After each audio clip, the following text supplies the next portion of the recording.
Comment apprécier enfin une relation saine? Je suis Eva Lomba-Lebihan, neuropsychologue, autrice et formatrice. Dans le premier épisode de cette nouvelle saison, nous avons vu qu'il est possible de créer de nouvelles expériences de l'amour.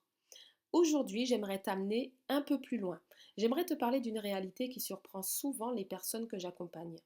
Certaines rencontrent enfin quelqu'un de respectueux, quelqu'un qui les écoute, quelqu'un qui tient ses engagements, quelqu'un qui ne disparaît pas du jour au lendemain, quelqu'un qui communique, quelqu'un qui est présent. Et pourtant, elles me disent parfois, je ne ressens pas ce que je pensais ressentir. Ou encore, tout va bien, mais je me demande si je suis vraiment amoureuse. Pendant longtemps, elles ont associé l'amour à l'intensité, aux montagnes russes émotionnelles, à l'attente, au doute, à la peur de perdre.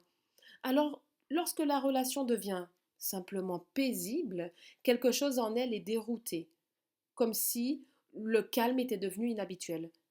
En réalité, ce n'est pas l'amour qui manque, c'est simplement une manière d'aimer qu'elles n'ont peut-être jamais connue avant. Une relation saine ne cherche pas à te faire douter de ta valeur, elle ne t'oblige pas à courir après l'attention de l'autre, elle ne te demande pas de mériter ta place, elle ne joue pas avec ta peur d'être abandonnée. Au contraire, elle te permet peu à peu de relâcher cette vigilance qui t'a accompagné si longtemps. Elle t'autorise à respirer, à être toi-même, à exprimer un désaccord sans crainte que tout s'effondre, à montrer tes fragilités sans avoir peur qu'elles soient utilisées contre toi. Et c'est peut-être cela qui est le plus déstabilisant. Lorsque nous avons longtemps vécu dans l'insécurité affective, nous savons très bien reconnaître la tension. Mais nous devons parfois apprendre à reconnaître la paix, comme on apprend une nouvelle langue. Au début, elle paraît étrange, puis progressivement, elle devient familière, et puis un jour, on réalise que l'on ne confond plus le stress avec l'amour. Peut-être que l'amour ne se reconnaît pas uniquement au battement accéléré de notre cœur, peut-être se reconnaît-il aussi à notre capacité à nous sentir profondément nous-mêmes en la présence de l'autre, à rire sans nous surveiller, à parler sans avoir peur, à nous reposer sans culpabiliser, à aimer sans être constamment en alerte. Je crois qu'une relation saine ne nous transforme pas en quelqu'un d'autre. Elle nous offre enfin l'espace nécessaire pour devenir pleinement nous-mêmes. Alors aujourd'hui, je te laisse avec quelques questions. Quand te sens-tu le plus vivant dans une relation? Lorsque tu es dans l'attente ou lorsque tu te sens profondément en sécurité? As-tu déjà vécu une relation dans laquelle tu pouvais être toi-même sans avoir à mériter l'amour de l'autre? Et si pendant longtemps tu avais cherché l'intensité, alors que ton cœur avait simplement besoin de paix? Prends quelques instants pour accueillir ces questions, sans te presser, car apprendre à apprécier une relation saine demande parfois du temps.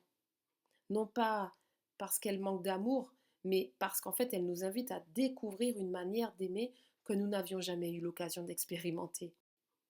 Je te remercie pour ce moment partagé ensemble. Si cet épisode a résonné en toi, n'hésite pas à le partager également à une personne qui pourrait en avoir besoin. Et si tu veux bien soutenir ce podcast et m'aider à diffuser ces messages au plus grand nombre, eh bien je t'invite à t'abonner, à laisser un commentaire et à attribuer un maximum d'étoiles à cette émission.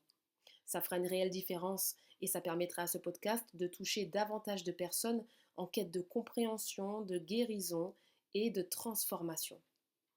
Si tu souhaites aller plus loin, tu peux retrouver mon livre Aimer après le trauma. Et je te retrouve bientôt pour un nouvel épisode de Trauma et Transformation, la saison 2.